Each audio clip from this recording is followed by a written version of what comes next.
Hi everyone, and welcome back to Art with Mrs. S. Today we're going to be looking at page 44 and 45 of your Davis digital textbook. We're looking at playful messages. When you communicate, you share ideas with other people. Long before people invented writing, they communicated by making pictures. They sent and received wordless messages. Today we still communicate without words. One way we communicate through art is to use visual symbols. A visual symbol is made of lines, colors, and shapes that stand for something else. For example, flags are symbols for countries. Uncle Sam is a symbol for the government of the United States. What symbols do you see in image A and B? What do the colors communicate? Now we're going to go back over to page 45. Something's fishy. You can send a playful message. You can design an unusual visual symbol. You can draw an imaginary fish that matches its name. For example, a sunfish is a real fish, but can you imagine a funny way to draw it? What pictures would you combine to show the word sunfish? Here are some other names of real fish: candlefish, goatfish, dogfish, guitarfish, sawfish, rabbitfish, roosterfish, torpedofish, catfish, toadfish, dragonfish, and rockfish. So this is kind of a challenge. You're gonna either pick one of those or make up one of your own to symbolize that creature without revealing the name. So what I would like you to do is maybe pick one of those, or again, make up your own. If you want to do the dogfish or catfish one, those might be the easiest. And then you're going to have to combine those together and make it so that the viewer of your art can understand what that is. So you'll want something to draw on and something to draw with. I would rather you not copy the example, but you can pick that one.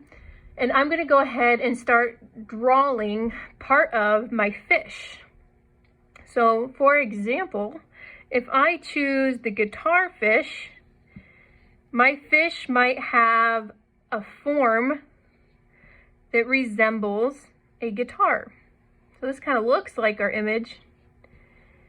And you have to decide, where is it going to change from this actual object?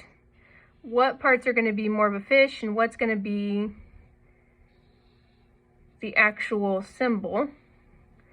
And if I showed this to someone else, if I were playing a game, they would be able to tell that that's what this was. So I have parts of this that look like a guitar, but I'll also have parts of this that will look like a fish. So maybe the circle now is not a hole, it's the eye of my fish. But I might continue those strings, those cords all the way down. And maybe on the side, I have the first fin. I might have to do like a fin on top so that someone else might understand that that's what that is. I may have to also add like another row and add some teeth in there so that someone might be able to see this and they'll go, oh, it's a fish guitar or a guitar fish. I can add other details on.